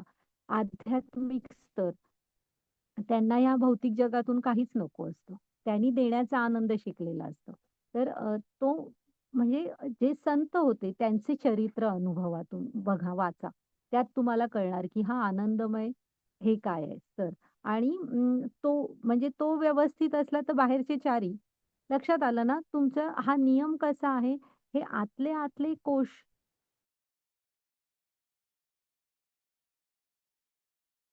जर का तुमचे शुद्ध असतील, तुम्ही फक्त अन्नमयवर कॉन्सन्ट्रेशन केलात, आतले बिघडलेले असले तर बाहेर त्याचे परिणाम दिसणारच दिसणार. मग तुम्हाला प्रयत्न हे आतले कोशांपासून करायचं असतं. ते शुद्ध ठेवण्याचं. ते कोश शुद्ध असले, बाहेरचे ऑटोमॅटिक शुद्ध होत जाणार. तर ही थोडीशी शास्त्रांमधली माहिती आहे, की आपलं शरीर हे ह्या 5 आवरणांनी बनलेलं आहे. ओके. माताजी पुढची स्लाईड घ्या. तुम्ही जप कराल, जसं-जसं भक्तांच्या संगतीत राहाल, तसं हळू शुद्ध होत जातो आपण. आणि आपली इंद्रिय पण ना धावायची बंद करतात. तुम्ही अनुभव घ्या त्याचा. वाचा माताजी. हरे कृष्ण. पंचमहाभूते, मिथ्य अहंकार, बुद्धी, अव्यक्त 10 इंद्रिये आणि मन, 5 इंद्रिय विषय इच्छा, द्वेष, सुख, दुःख, समूह, चेतना आणि धैर्य या सर्वांना त्यांच्या विकारांसहित संक्षेपाने क्षेत्र असे म्हटले जाते. हरे कृष्ण. एवढ्याने आपलं शरीर बनलेलं आहे बघा. कृष्णाने सांगितलेलं आहे. मी तुम्हाला ना पटकन वाचून दाखवते. ह्या इतक्या तत्वांनी आपलं शरीर बनलंय. तुम्ही लक्षात ठेवा. तुम्ही स्वतः गीता उघडा आणि 13.6 आणि 7चं स्पष्टीकरण वाचा. म्हणजे बघा हां. एकच मिनिट. हां. सर्वप्रथम पृथ्वी, आप, तेज, वायू, आकाश ही पंचमहाभूते. मिथ्या अहंकार, बुद्धी, अव्यक्त त्रिगुण. म्हणजे सत्व, रज, तम त्याला एकच धरलंय त्यांनी. नेत्र, कान, नासिका, जिव्हा आणि त्वचा ही 5 ज्ञानेंद्रिये. वाणी, पाय, हात, उपस्थ, गुदा ही 5 कर्मेंद्रिये. मन हे इंद्रियांपेक्षा पण श्रेष्ठ आहे. म्हणजे त्यांनी मनाला पण एक इंद्रिय धरलंय तिथे. इंद्रियांचे स्वामी असून त्याला अंतरिंद्रिय म्हणतात. अ, मना एकूण मनासहित 11 इंद्रिये आहेत. नंतर शब्द, स्पर्श, रूप, रस आणि गंध हे 5 इंद्रिय विषय. अशा रीतीने या 24 तत्वांच्या समूहाला क्षेत्र म्हटले जाते. म्हणजे ह्या 24 तत्वांनी बनून मिळून आपलं शरीर बनलेलं आहे. आता जे दाखवलं ते, वाचून दाखवलं ते. हं. घ्या माताजी पुढे. हरे कृष्ण. नम्रता, निरहंकार, अहिंसा, सहनशीलता, सरळपणा, आध्यात्मिक गुरुला शरण जाणे, पावित्र्य, स्थैर्य, आत्मसंयमन, इंद्रियाविषयांचा त्याग, मिथ्या अहंकार रहित होणे, जन्म, मृत्यू, जरा, व्याधी इत्यादीमधील दुःख दोष जाणणे, अनासक्ती, घरदार, पत्नी, मुले बाळे इत्यादीपासून अनासक्ती, इष्ट आणि अनिष्ट गोष्टींमध्येही समचित्त राहणे, माझी निरंतर आणि अनन्य भक्तिमय सेवा, एकांतवासात राहण्याची उत्कट इच्छा करणे, सामान्य लोकांपासून दूर होणे, आत्मसाक्षात्काराच्या महत्वाचा स्वीकार करणे आणि परमसत्याच्या तत्व ज्ञानात्मक शोध हे सर्व ज्ञान आहे असे मी घोषित करतो. या व्यतिरिक्त जे काही आहे ते सारे अज्ञानच आहे. हरे कृष्ण. आता तुम्ही थोडंसं गीता कुठे सांगितली जाते ते चित्र डोळ्यासमोर आणा, की दोन्ही बाजूला युद्ध म्हणजे त्यांचे सैन्य उभं आहे. मध्ये कृष्ण आहेत आणि अर्जुन आहेत आणि कृष्ण अर्जुनाला शांतपणे रथात उभे राहून गीता सांगतायत. असा हा प्रसंग आहे. आपण ही पार्श्वभूमी बघितलेली आहे आणि त्याच्यामध्ये कृष्णाने हे घोषित केलेलं आहे. हे परत एकदा तुमचं तुम्ही वाचा. आता मी वाचत नाही. तर हे जे एवढं आहे, ह्याला कृष्ण ज्ञान आहे. ज्ञान म्हणतायत आणि या व्यतिरिक्त जे काही आहे ते सारे अज्ञान आहे. म्हणजे आपण कितीही शिकलो, हां, तुम्ही कितीही शिकलात, कायही कौशल्य आत्मसात केलीत, कितीही काही इथे मिळवलं, हां, कायही केलात, पण तुम्ही मनुष्य जीवनाचा उपयोग हे मिळवण्यासाठी आपण करू नाही शकलो, तर कृष्णांच्या दृष्टीने आपण पूर्ण अज्ञानी राहिलो. ही जी प्रकृती आहे ना, ही आपल्याला फक्त एकाच दृष्टीतून बघते, जीवात्मा. तुम्ही स्त्री, पुरुष आहात, तुम्ही कुठल्या देशाचे आहात, कुठली भाषा बोलता, अ, वर्णाश्रमातल्या कशात आहात, काही पाहिलं जात नाही. एकच बघितलं जातं, की तुम्हाला मनुष्य शरीर आणि उच्च चेतना मिळाली होती आणि तुम्ही त्याचा उपयोग ह्याच्यासाठी केला की नाही? हं. कारण ती उच्च चेतना मनुष्य शरीरात त्या मिळालेली असते. मग आपल्याला ना इथला एकच त्याचा सगळ्यात चांगला उपाय आहे, की ह्या भौतिक शरीराचा उपयोग भौतिक जगाच्या पलीकडे जाण्यासाठी करणं, भगवंतांकडे जाण्यासाठी. हे आपलं कायमचं घर नाहीये. हं. मग त्यामुळे त्याचा सगळ्यात योग्य उपयोग आहे भौतिक शरीराचा, भौतिक जगाच्या पलीकडे जाण्याचा. तर कृष्णानी लक्षात ठेवा, हे एवढं जे सांगितलंय, ह्याला ते ज्ञान आहे असं म्हणतात. बाकी सगळं कृष्णांच्या दृष्टीने अज्ञान आहे. ओके. आता ना इथे छान-छान आहे बघा त्यांनी. मिथ्या अहंकार रहित होणं म्हणजे काय? तर तुम्ही अ, मी करता, मी भोगता, मी कमावतोय म्हणून हे घर आहे, मी जेवण करते म्हणून हे घर आहे. अरे तुम्ही गृहस्थाश्रम स्वीकारलाय. तुम्ही संमतीने हे स्वीकारलेलं आहे जबाबदारी. त्याच्यात तुम्ही राग-राग नाही करायला पाहिजे. हां, उलट तुमच्याशी जी जोडलेली आहेत त्यांना कृष्णांशी जोडायचा प्रयत्न करायला पाहिजे. हां, मी करता, मी भोगता ह्याच्या पुढे जाऊन मी भगवंतांचा नित्य दास आहे. हा खरा अहंकार आहे आणि तो आपल्यामध्ये असायला हवा. ओके. आता अहिंसा अहिंसा सांगते इथे. अ, नम्रताचा आपण त्या श्लोकामध्ये 5.18 मध्ये बघितलेलं आहे, की एक विनम्र व्यक्ती प्रत्येकाच्या शरीरातले परमात्मा बघते. ती शरीर पाहतच नाही. त्याला म्हणायचं तुम्ही नम्र आहात, ज्ञानी आहात. आणि जो ज्ञानी असतो तो नम्र असतो. आधी तो नम्र होतो आणि मग ज्ञानी होतो. हां. मग त्याच्यानंतर अहिंसा. आता एकदाच व्यवस्थित सांगते, मग तुम्ही लक्षात ठेवा. अहिंसा असं नाही, की तुम्ही फक्त शाकाहारी जेवण जेवणं. ते तर आहेच. आपल्याला ना सध्या पोटभर अन्न उपलब्ध आहे. त्यामुळे मग पोट भरण्यासाठी तुम्ही दुसऱ्यांचे प्राण का घेताय? हं. अगदी जीवन मरणाचाच प्रश्न आलेला आहे, की जिवंत राहण्यासाठी कोणाला तरी मारायलाच हवं. तर मग ठीक आहे. पण तेवढे आता नाही. आता कडधान्य, डाळी, तांदूळ, पाणी वगैरे सगळं व्यवस्थित उपलब्ध आहे. त्यामुळे तुम्ही भूक भागवू शकता व्यवस्थित. हां, मग अहिंसेचा काय अर्थ असतो सांगा? तुम्ही कुणाच्याही प्रगतीत अडथळा न बनणं. म्हणजे जेव्हा आपण मांसाहार करतो ना, तेव्हा काय होतं, तो जो प्राणी आपण मारतो, त्याचे त्या शरीरातले काही दिवस ठरलेले असतात जन्म घेताना. मधीच त्याला खाण्यासाठी मारलं गेल्यामुळे काय होतं, त्याचा जो आत्मा असतो, त्याला परत एकदा त्याच कोंबडी-बिंबडीच्या शरीरात जन्म घ्यावा लागतो आणि उरलेले दिवस पूर्ण करावे लागतात आणि त्याच्यानंतर त्याचं जे म्हणजे अनुक्रमे ठरलेलं पुढचं शरीर असणार, वरचं, ते त्याला मिळणार. मग आपल्यामुळे त्याला एका शरीराचा भुर्दंड पडतो. म्हणजे परत त्याला एक जन्म वाढतो. हे एक झालं. म्हणजे त्याच्या आत्म्याच्या प्रगतीत आपण अडथळा बनलो. ओके. पुन्हा अन्न मुबलक उपलब्ध आहे, त्यामुळे नका मारू. ती तुमची गरज नाहीये. जिभेचे चोचले आहेत. मग त्याच्यानंतर अ, दुसरं की अहिंसा म्हणजे प्रगतीत अडथळा बनू नका. मग जर का तुम्ही अशा सरकारी नोकरीत वगैरे आहात किंवा कुठल्याही अशा पोझिशनमध्ये आहात जीवनात, की तुम्ही काहीतरी दुसऱ्यांना मदत करताय, कागदोपत्री किंवा काहीही कोटे आहेत तुमच्याकडे, की जे तुम्ही सामान्य जनांमध्ये वाटायचे आहेत. तर ते तुमचे तुम्ही त्यांचे त्यांना द्यायला हवेत. ते तुमच्याकडे नाही म्हणजे आपल्याला काढून घ्यायचं नाही त्यातलं काय. हां, म्हणजे कुणाच्या कसल्याही प्रगतीत अडथळा बनायचा नाही. कारण प्रकृती कधी ना कधीतरी ते तुमच्या लिहून ठेवते आणि जे ज्याच्याकडे होतं ते कुठल्यातरी जन्मात पोहोचवणारच. हं. आणि मग कसं असतं त्यामुळे कुणाच्याच कसल्याच प्रगतीमध्ये अडथळा बनू नका आणि सगळ्यात महत्त्वाचं अहिंसाचा अर्थ आहे, की स्वतःच्या आत्म्याच्या प्रगतीत अडथळा बनू नका. आत्म्याला भगवंतांकडे जायचंय, त्याला आध्यात्मिक उन्नती करून घ्यायची ती करायला मदत करा. सगळ्यात स्वतः आधी स्वतःची मदत करा आणि आत्म्याविषयी हिंसा करू नका. जेव्हा आपण जप वगैरे करत नाही, आत्म्याचा आनंद आवाजच आपण ऐकत नाही इंद्रिय सुखांच्या मागे, तेव्हा आपण पहिली हिंसा आपल्या आत्म्याची करत असतो. तर असे हे खूप गहिरे अर्थ आहेत ह्याच्यामध्ये.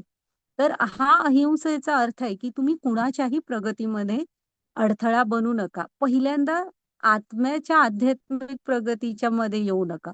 त्याला ती करू द्या. मग असं काहीतरी करा, की थोडंसं हे ज्ञान प्रचार प्रसार करायच्या नादाला लागा. की मिळून थोडंसं कीर्तन वगैरे करा, की मग तुमचं होतंय तर बाकीच्यांच्या आत्म्याला पण ही प्रगती करता येईल. असं थोडंसं समाजात ते पसरवायला वगैरे मदत करा हां. तर ओके. मग त्याच्यानंतर बरंच आहे बघा सरळपणा. जीवनाची सिम्प्लिसिटी समजून घ्या. अ, म्हणजे ना आपल्यामध्ये सरळपणा हवा. आध्यात्मिक गुरुला शरण जाणं, आत्मसंयम, इंद्रियांवर संयम हवा. माताजी ब्लॅक झालं ते.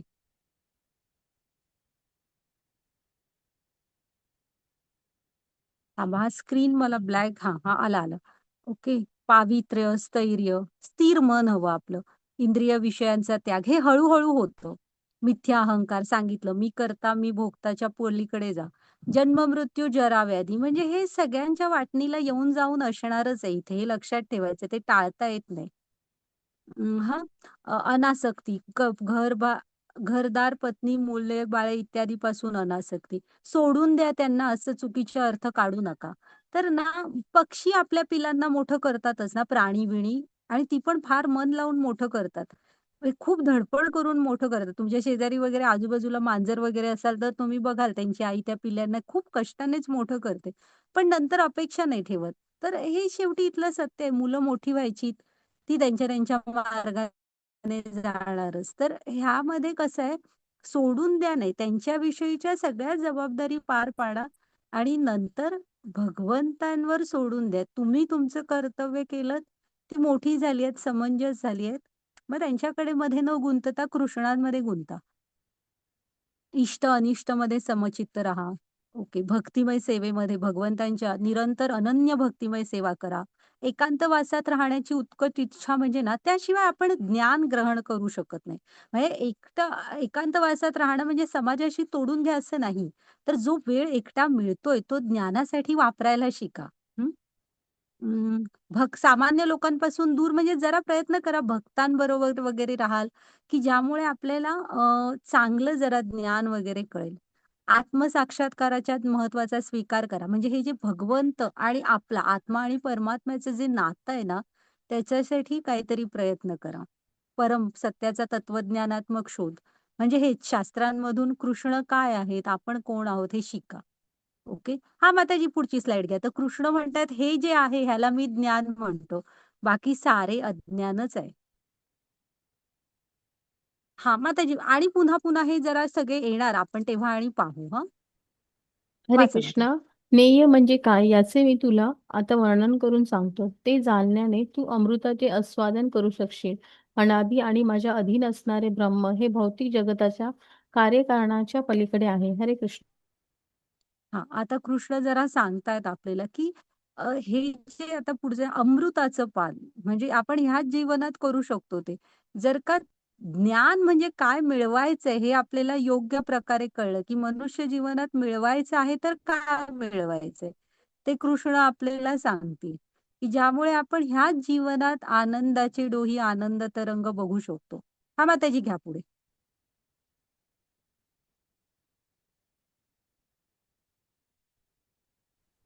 हरे कृष्ण. गुणाभासं सर्वेन्द्रियविवर्जितम् असक्तं सर्वभृच्चैव निर्गुणं गुणभोक्तृ च. हरे कृष्ण. हरे कृष्ण. परमात्मा परमात्मा हा सर्व इंद्रियांचे मूळ उगमस्थान आहे. पण तरीही तो इंद्रियरहित आहे. तो सर्व जीवांचा पालनकर्ता असला तरी अनासक्तच आहे. तो प्राकृतिक गुणांच्या पलीकडे आहे आणि त्याचबरोबर सर्व प्राकृतिक गुणांचा स्वामीही आहे. हरे कृष्ण. हां. तर हा ना आता इथून पुढे बघा कृष्ण म्हणजे काय आहे? भगवंत काय आहेत? कसे आहेत? ते बघा जरा. एकतर सगळ्याचे मूळ उगमस्थान आहेत. आपण पाहिलंय ते, की भगवंतांच्या गोलोकधामातून विस्तार होतच सगळं प्रकट होतं. आपण जो ब्रह्म म्हणतो, ब्रह्म म्हणजे काय? प्रकाश असतो त्यांचा. तो सुद्धा त्यांच्या गोलोकधामाचा प्रकाश आहे. कारण प्रकाश आहे तर त्याला स्रोत असणार ना. ओके. मग त्यामुळे ते मूळ उगमस्थान आहेत. इंद्रिय रहित आहेत म्हणजे काय? असं आहे का त्यांना हात-पाय वगैरे, डोळे वगैरे नाहीत? नाही. तर त्यांना इंद्रिय रहित म्हणजे की नाही आपल्या ज्या व्याख्या आहेत त्या त्यांना लागू होत नाही. त्यांचं शरीर कसं आहे? सच्चित आनंद. मग ना आपली जी इंद्रिय आहेत ही भौतिक आहेत. आपण ना डोळ्यांनी फक्त बघू शकतो. कानांनी फक्त ऐकू शकतो. आता कानांनी बघता येतं का आपल्याला? बघता येत नाही. तर आणि ती पण मर्यादितच आहेत आणि एका इंद्रियाने त्याचं जे काम आहे तेच आपण करू शकतो. भगवंतांची इंद्रिय ही आध्यात्मिक आहेत. ते डोळ्यांनी नैवेद्य पण ग्रहण करतात आणि प्रसाद म्हणून आपल्याला रिटर्न पण देतात. आपण जो नैवेद्य अर्पण करतो तो. तर ते कुठल्याही इंद्रियानी कुठलंही काम करू शकतात. म्हणून त्याला म्हटलंय ते इंद्रिय रहित आहेत. म्हणजे भौतिक नाहीत. त्यांची आध्यात्मिक इंद्रिय आहेत. ओके. ते सगळ्यांचे पालन करतायत आणि अनासक्त आहेत. आपल्यामध्ये तो भाव असतो, मी आहे म्हणून सगळे आहेत. भगवंत एवढं सगळं करून ही गीता आपल्याला सांगतायत, की म्हणून तुम्ही माझ्याकडे या. म्हणजे त्यांना आपल्याविषयी किती करुणा आहे बघा. अनासक्त आहेत. प्राकृतिक म्हणजे सत्व, रज, तम हा आता उद्या ह्यात थोडं येणार भौतिक त्रिगुणी मायेचं. तो उद्याचा अध्यायच तिच्यावर आहे. ते तुम्हाला तेव्हा कळणार, की ह्या भौतिक गुणांच्या पलीकडे आहेत ते. आणि सगळ्याचे म्हणजे ह्या मायेचे स्वामी पण आहेत. मायापती म्हणतो ना आपण. माताजी घ्या पुढे. मायेच्या प्रभावाखाली आपण असतो, भगवंत नाही. घ्या माताजी पुढे.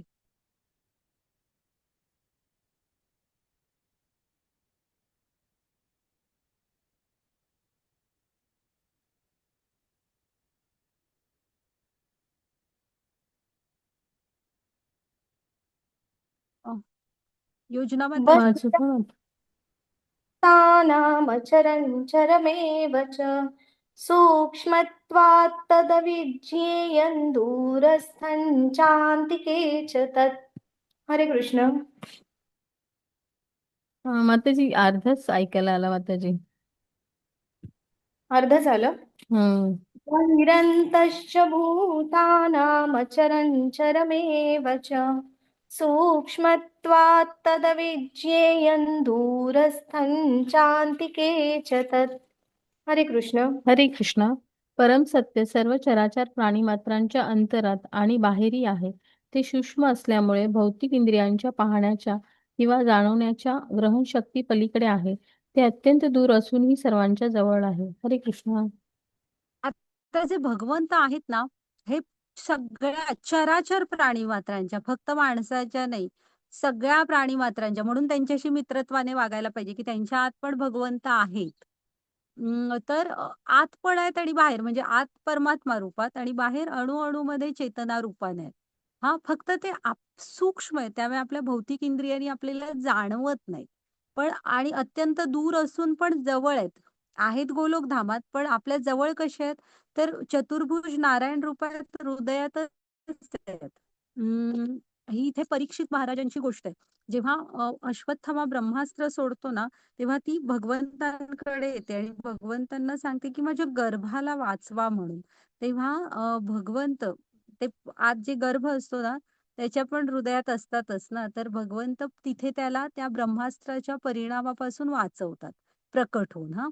त्यामुळे त्या बाळाने ना आईच्या गर्भातच भगवंतांचं दर्शन घेतलेलं असतं आणि म्हणून ना तो बाहेर आल्यावर प्रत्येकाला पाहत असतो, की मी ते तेव्हा जे ते दिव्य पुरुष दिसलेले ते हे आहेत का? हे आहेत का? असं तर परीक्षण करत असतो. म्हणून त्यांचं नाव परीक्षित ठेवलं जातं. ते नेहमी विचार करत असतात, की मी ते जे दिव्य पुरुष पाहिले ते हेच होते का? असं. हं. त्यामुळे ते अत्यंत दूर आहेत असं समजू नका. हृदयातच आहेत आपल्या. ओके, माताजी घ्या पुढची स्लाईड. हरे कृष्ण. सर्व प्रकाशवान वस्तूमधील प्रकाशांचे उगम तो आहे. तो भौतिक अंधकाराच्या अतीत आणि अव्यक्त आहे. तो ज्ञान आहे. तो ज्ञेय आहे. तोच ज्ञानाचे ध्येय सुद्धा आहे. तो सर्वांच्या हृदयात स्थित आहे. हरे कृष्ण. हे बघा. इथे जे चंद्र, सूर्य, अग्नी वगैरे आहेत, ह्या सगळ्यांना त्यांचे जो प्रकाश, उष्णता ही सगळे भगवंतानी दिलेली आहे हा. आणि ज्ञान तेच आहे. ज्ञानाद्वारे जाणून घ्यायचे कोणाला आहे तर कृष्णांनाच आहे. आणि त्या जाणण्याचं ध्येय, अंतिम ध्येय पण आपलं कृष्णच असायला हवेत. आणि ते प्रत्येकाच्या हृदयात आहेत. ओके. हा, घ्या माताजी.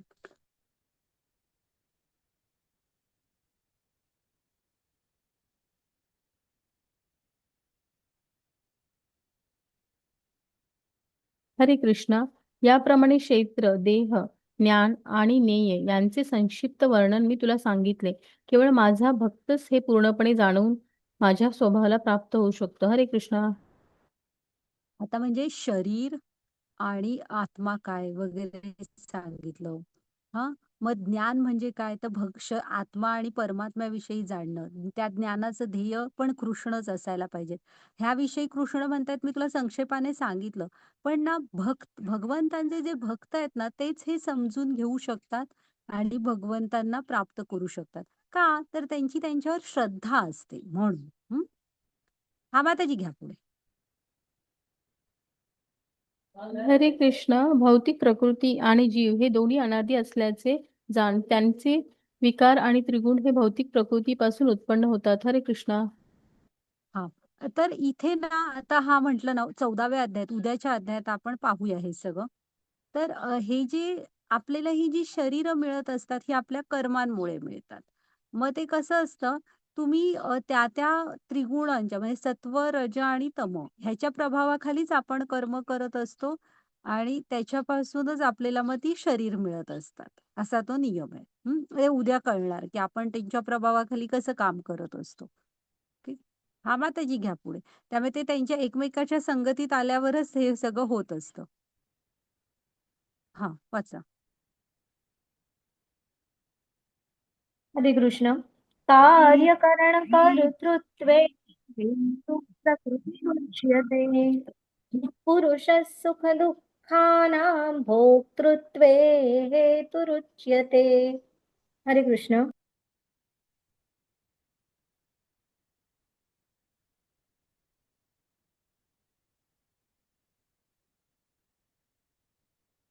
वाचा माताजी. हरे कृष्ण. प्रकृती ही सर्व भौतिक कार्यकारणांना कारणीभूत असल्याचे म्हटले जाते. तर जीव या संसारातील विविध सुखदुःखांच्या उपभोगास कारणीभूत असल्याचे म्हटले जाते. हरे कृष्ण. बघा हा, इथे आता ना ही जे सत्व, रज, तम हे त्रिगुणी माया आहे ना, तिच्या प्रभावाखाली आपण कर्म करत असतो. म्हणून ते म्हटलंय तसं की त्या सगळ्याचं ती कारण असते. तिच्या प्रभावाखाली आपण कर्म करतो आणि मग त्याप्रमाणे आपल्याला सुख दुःख वाटायला येत जातात. म्हणजे तुम्हाला जर का खूप मांसाहार खायला आवडतंय तर भगवंत म्हणतात की ठीक आहे, मग तसे नख वगैरे असणारं शरीर देऊया, की शिकार करून ताजं ताजं अन्न म्हणजे मांजर, वाघ, सिंह की ताजं ताजं शिकारीचं मांस तो खाईल. बाजारात वगैरे जाऊन शिजवायला नको आणून. खूप खातोय, काय खातोय त्याचा अर्थच नाही त्याला. मग पुढचं शरीर डुकराचं, की बाबा आपलं खा तू. कारण हे करण्यासाठी आपल्याला मनुष्य शरीर मिळालेलं नाही. ते उच्च चेतनेचं आहे. म्हणून ना ते एका उच्च ध्येयासाठी वापरायला कृष्णाने दिलेलं आहे. ओके. माताजी घ्या पुढे. त्यामुळे ते म्हटलंय की सगळ्या सुखदुःखांना कारणीभूत माया असते. हे उद्याच्या अध्यायामध्ये तुम्हाला कळणार. तर पुन्हा तेच आहे. वाचा माताजी. पुरुषः प्रकृतिस्थो हि भुङ्क्ते प्रकृतिजान् गुणान् कारणं गुणसङ्गोऽस्य सदसद्योनिजन्मसु. हरे कृष्ण. हरे कृष्णा. याप्रमाणे जीवात्मा प्रकृतीच्या त्रिगुणांचा भोग करीत भौतिक प्रकृतीमध्ये जीवन व्यतीत करतो. भौतिक प्रकृतीशी संग केल्यामुळे असे घडते. याप्रमाणे त्याला विविध योनीमध्ये बरे वाईट प्राप्त होते. हरे कृष्णा. मग आपण ह्या भौतिक प्रकृतीच्या संगतीत येऊन जशी कर्म करतो, त्याप्रमाणे आपल्याला शरीर आणि विविध योनी प्राप्त होत असतात. असं आहे हा ते. आणि कधी येतो आपण पहिला श्वास घेतो इथे जन्मल्यावर, तेव्हाच तिच्या कंट्रोल खाली जातो आपण. हा. हा, घ्या माताजी पुढची स्लाइड.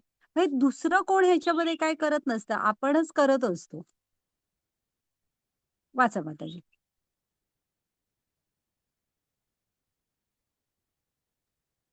हरे कृष्ण.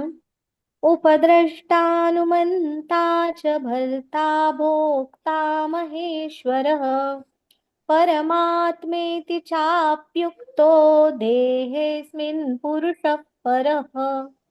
हरे कृष्ण. कृष्ण हरे कृष्ण. तरीही या शरीरामध्ये दुसरा एक दिव्य भोक्ता आहे, तो परमेश्वर साक्षी तथा अनुमती देणारा आहे आणि तो परमात्मा म्हणून जाणला जातो. हरे कृष्ण. हा, मग ह्या शरीरामध्ये काय फक्त आत्माच नाहीये, परमात्मा पण आहे. मग आता ते जे आपण पाहिलं ना, की आपण प्रकृतीच्या संपर्कात कर्म करत असतो आणि मग त्याची फलस्वरूप आपल्याला हे मिळतात, शरीर, आणि आपण बंधनात अडकतो, ह्या योनीतून त्या योनीत असं फिरत असतो. तर इथे ते तुम्हाला कळेल बघा, तो जो पक्ष फळ खातोय बघा पंख पसरून, तो आपण आहोत, जीवात्मा काय. आणि तो शेजारी आहे बघा, स्थिरपणे बघतोय त्याच्याकडे फक्त. ते आहेत परमात्मा, आपल्या हृदयातच आहेत आणि पाहत असतात, वाट बघत असतात. आपण कसे असतो माहितीये, त्या पक्ष्यासारखे आहोत, की आपली फळं खाणं संपतच नाहीये. मग आता ह्या झाडावरचं झालं, की जरासं पलीकडच्या, इथल्याला काय खास चव लागत नाही, पलीकडच्या झाडाची जरा बरी दिसतात. पण नाही, जवळ गेल्यावर ते पण बरं दिसलं नाही. असं करतो, 2 झाडं सोडून त्याच्या पुढची जाऊन जरा वरच्या फांद्यांवरचं बघतो. हा, ही इथे बरी लागतायत. मग त्याची वरची खालच्या फांद्या बघतो, जरा झाड गोल फिरतो. म्हणजे आपण ह्यातच असतो. विषय फळं खातोय, खातोय, खातोय. हां, आणि भगवंत हे सगळं बघत असतात आणि ते सगळ्याचे साक्षी असतात हां, आणि वाट बघत असतात, की एका क्षणासाठी तरी आपण ही विषय फळं खायची बंद करू आणि जरासं फक्त मान वळवून मागे बघू, की जिकडे भगवंत आपल्यासाठी बसलेले आहेत, आपल्या हातात हात द्यायला. गरज आहे फक्त त्यांच्या हातात आपला हात द्यायची. ही इंद्रिय विषयांमधून थोडंसं डोकं काढून त्यांच्याकडे बघायची. हां, नाही तर ते आपण ना असं म्हणू शकत नाही, आपण जे काय करतोय ते भगवंतांना कुठं काय कळणार आहे. ते बघा, ते हृदयात आहे, ते सगळ्याची साक्षी आहेत. हं. हां, माताजी घ्या पुढची स्लाईड. हरे कृष्णा. जो भौतिक प्रकृती, जीव आणि त्रिगुणांचे विकार या संबंधीचे तत्व जाणतो, त्याला निश्चितच मोक्ष प्राप्ती होते. त्याची वर्तमान स्थिती कशी असली तरी त्याचा त्याचा या ठिकाणी पुनर्जन्म होत नाही. हरे कृष्णा.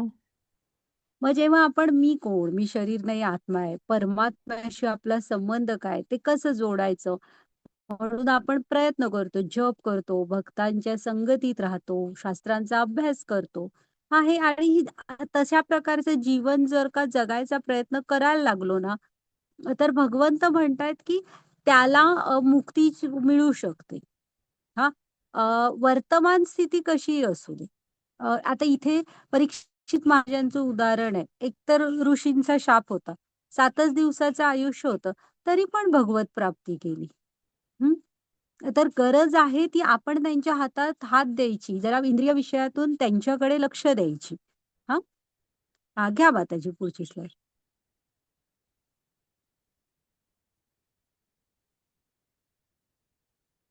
हरे कृष्णा. काही जण परमात्म्याची अनुभूती आपल्या अंतरात ध्यानाद्वारे, इतर काही जण ज्ञानाच्या अनुशीलनाद्वारे आणि अन्य काही जण निष्काम कर्माद्वारे करतात. हरे कृष्णा. हां, म्हणजे प्रत्येकाला वेगवेगळ्या गोष्टींनी भगवंतांची अनुभूती येऊ शकते. काही जण ध्यान मार्ग स्वीकारतील, काही जण शास्त्रांचा अभ्यास, ज्ञान मार्ग स्वीकारतील, काही जण कृष्ण भावना भावित निष्काम कर्माचा मार्ग स्वीकारतील. हां, माताजी घ्या पुढची स्लाईड. म्हणजे तुम्हाला मार्ग स्वीकारायची पण इथे स्वातंत्र्य आहे. तुम्हाला जी रुची वाटते तो तुम्ही घेऊ शकता. हरे वाचा. कृष्ण.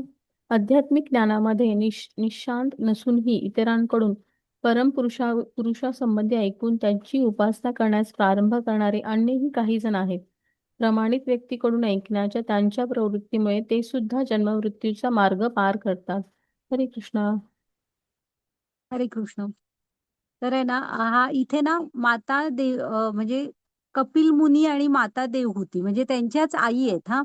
आणि हा कपिल देव हा भगवंतानी घेतलेला अवतार होता आणि या देवहूतींनी त्यांना धर्म वगैरे ह्याच्याविषयी म्हणजे प्रश्न विचारलेले आणि भगवंतांनी त्यांना खूप छान आध्यात्मिक ज्ञान आपल्या आईला दिलं होतं. आणि इथे बघा त्या ऐकायला समोर एकट्याच होत्या, तरी भगवंतांनी खूप मोठा असा संदेश आपल्या आईच्या माध्यमातून सगळ्यांना दिलेला होता. हां, तर असं नाही आता त्या काही ह्याच्यात खूप पारंगत नव्हत्या. कशातून सांगा, आध्यात्मिक ज्ञानात खूप पारंगत नसतीलही. पण ना ज्यांच्या म्हणजे त्या कपिल मुनींकडून ऐकलं आणि त्यांनी तसं प्रारंभ केला भक्तीच्या मार्गावर चालायचा. तर इथे आपण सुद्धा एखादं तुम्ही सांगितलंत एखादी तुमची मैत्रीण आली आणि की ती म्हणत असेल, "चल पिक्चरला जाऊया." तुम्ही म्हटलात, "नको. आज आमच्या मंदिरात एक कथा आहे, ती ऐकायला चल." मग ती तिकडे आली. तिला बरं वाटलं. तिने हळू-हळू हा अजून ऐकायला सुरू केलं आणि जे सांगतायत ते ऐकून त्याप्रमाणे त्या मार्गावर चालायला पण सुरू झाली. हां, तर आ आ तर ती सुद्धा आपण सुद्धा असे दुसऱ्यांकडनं ऐकून आलोय, तरी सुद्धा इथे काय हां, हा कुठे माझ्याकडे म्हणून आला होता, चुकूनच इकडे आला, असा भगवंत विचार करत नाही.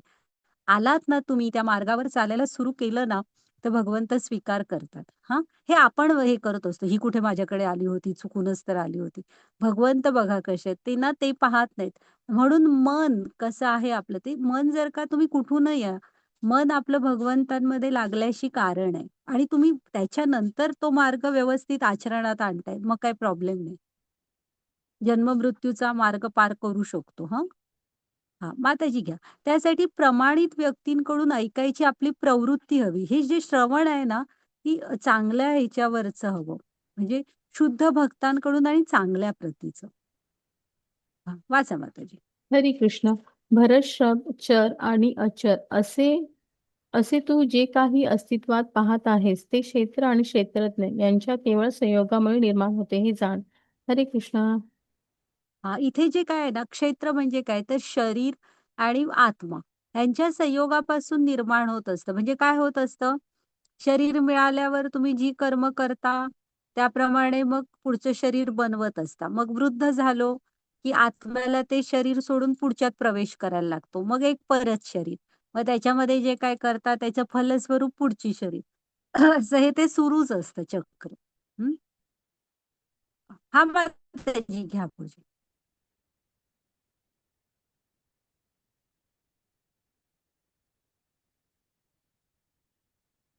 हरे कृष्ण. समं सर्वेषु भूतेषु तिष्ठन्तं परमेश्वरं विनश्यत्स्व विनश्यन्तै यः पश्यति स पश्यति. हरे कृष्ण. हरे कृष्ण. सर्व देहांमध्ये जीवात्म्याला सोबत देणाऱ्या परमात्म्याला पाहणारा आणि नश्वर देहामधील आत्म्याचा तथा परमात्म्याचा कधी विनाश होत नाही हे जाणणारा मनुष्यच यथार्थ दृष्टीने पाहत असतो. हरे कृष्णा. यथार्थ दृष्टीने जसे आहे तसे पाहतो कोण? तर ती शरीर नाही पाहत. हां, ती ला पाहत असतात. ते बघा, सर्व देहांमध्ये सॉरी परमात्म्याला पाहत असतात सगळ्या देहांमध्ये. ती सर्व देहांमध्ये जीवात्म्याला सोबत देणाऱ्या परमात्म्याला पाहणारे. म्हणजे आता आपण श्लोक बघितलेला. एक ज्ञानी विनम्र पुरुष एक ब्राह्मण, गाय, हत्ती, चांडाळ, कुत्रा ह्या सगळ्यांना समस्तरावर पाहतात. ते काय पाहतात? त्यांच्या हृदयातला परमात्मा. जर का तुम्ही असं पाहत असाल, की प्रत्येकाच्या हृदयातला परमात्मा हां, तर हे जाणणारा मनुष्यच यथार्थ दृष्टीने म्हणजे तुम्हाला म्हणायचंय, की ह्याला म्हणायचं ज्ञानाच्या दृष्टीने पाहतोय. हां, तो जसा आहे तसं पाहू शकतोय आणि तो आत्मा आणि परमात्म्याचा संबंध काय हेही त्यांनी जाणलेलं असतं. ओके. हां, माताजी घ्या पुढे. हां, इथे त्यांनी ते दाखवलंय बघा. हरे कृष्णा. जो मनुष्य सर्व जीवांमध्ये परमात्म्याला समान रूपाने उपस्थित असल्याचे पाहतो, तो मनामुळे स्वतःची अधोगती होऊ देत नाही. याप्रमाणे तो परमगतीला प्राप्त होतो. हरे कृष्णा. हां, कारण ते प्रत्येकाचं शरीर नाहीच म्हणजे ते शरीराच्या स्तरावर नसतात. ह्याला म्हणायचं ते ऑलरेडी आत्म्याच्या म्हणजे ब्रह्म, परमात्मा आणि भगवान. मग ते ऑलरेडी परमात्मा स्तरावरच असतात आणि ते प्रत्येकाकडे पाहताना ते भगवान त्यांच्या शरीरातले फक्त भगवंतांना पाहत असतात. शरीर बघतच नाहीत. हां. आणि त्यामुळे त्यांचं जे मन असतं ना, ते इतक्या लेव्हलने भगवंतांशी जोडलेलं असतं, की ते चराचरामध्ये भगवंतांना पाहत असतात. त्यामुळे त्यांच्या मनामुळे त्यांची कधी अधोगती होत नाही. उलट परमगतीला प्राप्त होतात. हं. हा त्याची पुढची स्लाईड. हरे कृष्णा. भौतिक प्रकृतीद्वारे निर्मित शरीरच सर्व कर्म करते आणि आत्मा अकर्ता आहे हे वास्तव पाहू शकणारा मनुष्यच यथार्थ रूपाने पाहतो. हरे कृष्णा. आत्मा हे आपल्या कशामध्ये भाग जास्त घेत नसतो. त्याला एकच ओढ असते, की परमात्म्याविषयी आपण म्हणजे त्याचा आनंद हा कृष्णांच्या सेवेमध्ये, कृष्णांशी जोडलं जाण्यामध्ये असतो.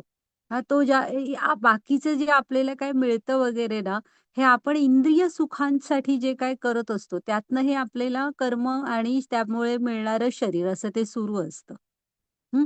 जेव्हा आपल्याला हे सगळं कळतं, तर अशाच पुरुष म्हणतात ते, की असाच मनुष्य हा यथार्थ दृष्टीने पाहतोय असं समजायचं. हां, माताजी पुढची स्लाईड. हरे कृष्णा. आकाश सर्वव्यापी असूनही आपल्या सूक्ष्म तत्वामुळे कोणत्याही वस्तूमध्ये लिप्त होत नाही. त्याचप्रमाणे ब्रह्मदृष्टीमध्ये स्थित झालेला आत्मा शरीरामध्ये लिप्त होत नाही. हरे कृष्णा. आत्मा आपल्या ना शरीरात असतो. त्याच्यामुळेच चेतना आहे. तो निघून गेला की सगळं संपतं. पण आत्मा ह्या शरीरात मिसळत नाही कधी. म्हणजे आकाश असतं बघा. आपल्यावर नेहमीच असतं, पण तुम्ही कितीही उंच गेलात, तर त्याच्यावर असतं आकाश. आपण कधी आकाशाला हात नाही लावू शकत.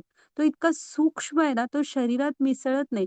तुम्ही कुठल्या स्कॅनिंगमध्ये, ब्लड रिपोर्टमध्ये आत्मा मिसळला म्हणजे सापडला असं बघितलं का? रक्तात आत्मा सापडला किंवा स्कॅनिंगमध्ये दिसला, तो ना सच्चित आनंद आहे. तो ह्या भौतिक शरीराचा भाग व्हायला बघत नाही कधी. म्हणजे मिसळतच नाही, तो होतच नाही. तो फक्त एका गोष्टीची वाट बघत असतो. तो शरीराचा हटवा, की कधीतरी तुम्ही या मनुष्य देहाचा उपयोग हा भगवंतांशी जोडण्यासाठी त्यांच्या सेवेमध्ये कराल. आणि तो त्याचा आनंद आहे खरा. ज्ञानाच्या दृष्टीने पाहाल असं. बाकी काही मिसळत नाही हां, तो कधी. हां, माताजी घ्या पुढची स्लाईड. हरे कृष्णा. हे भारता, ज्याप्रमाणे एकमेव सूर्य संपूर्ण विश्वाला प्रकाशित करतो, त्याप्रमाणे शरीरात असणारा एकमेव जीव चेतनेद्वारे संपूर्ण शरीरास प्रकाशित करतो. हरे कृष्णा. कसं असतं ना, जोपर्यंत जेव्हा आत्मा येऊन राहतो, तेव्हाच आपल्यामध्ये जीवन सुरू होत असतं. हां. आणि ज तो एक सूर्य कसं सगळ्यांना प्रकाश देत असतो, तसं ह्या आत्म्यामुळे हे आपलं शरीर प्रकाशमान असतं. तो आहे तोपर्यंतच सगळं सुरू आहे. ओके. हां, मग आता जी पुढची स्लाईड घ्या. त्यामुळे सगळं हे जे शरीरात चलन-वलन आहे, जे काही करतं, हे सगळं आत्मा आहे तोपर्यंत. त्याच्यामुळे हे सगळं प्रकाशमान असतं. हरे कृष्णा. जे ज्ञान चक्षुनी क्षेत्र आणि क्षेत्रज्ञ यातील भेद पाहतात आणि भौतिक प्रकृतीपासून मुक्त होण्यास मार्गही जाणू शकतात, त्यांना परम लक्ष्याची प्राप्ती होते. हरे कृष्णा. मग इथे ना आपल्याला गरज आहे ज्ञानाच्या दृष्टीची. त्यासाठी ना जीवनात गुरु यायला पाहिजेत आणि त्यामध्ये सांगितलेल्या मार्गावर आपण चालायला हवं. तर आहे ना आपण शरीर म्हणजे क्षेत्र, क्षेत्रज्ञ म्हणजे काय? आत्मा. मग शरीर आणि आत्मा ह्यातला फरक जाणू शकू आणि मग ह्यातनं बाहेर कसं सुटायचं, भगवंत, परमात्म्याकडे कसं जायचं, हे सगळं आपण जाणू शकतो. त्यासाठी गरज आहे आपल्याला ज्ञानाची दृष्टी येण्याची. हां. माताजी घ्या पुढे. ओके. तर आपण हे आजचा जो अध्याय आहे ना, हा तात्विक अध्याय आहे थोडासा. ह्यात सगळं तत्वज्ञान असल्यासारखं आहे. त्यामुळे अर्जुनाचे 6 प्रश्न होते. प्रकृती काय? पुरुष काय? क्षेत्र, क्षेत्रज्ञ काय? ज्ञान काय? आणि ज्ञानम काय? म्हणजे ज्ञानाचं ध्येय काय?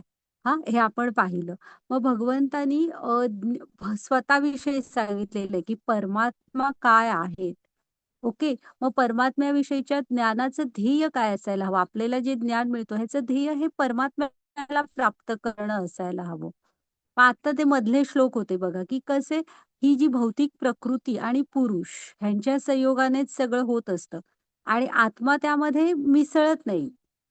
आणि कृष्ण जे म्हणजे भगवंत असतात, हे ह्या सगळ्याचे साक्षी असतात. ते बघत असतात, की तो फळ खाण्याची बंद करून कधीतरी जरासं वळून शेजारच्याच परमात्म्याकडे पण आपण बघू. आणि ज्ञानाची दृष्टी यावी लागते त्यासाठी. ही ज्ञानाची दृष्टी आली ना, की आपण मग यथार्थ रूपात पाहू शकतो आणि भगवंतांना प्राप्त करू शकतो. तसा हा अध्याय आहे. असू दे माताजी हे थोडा वेळ.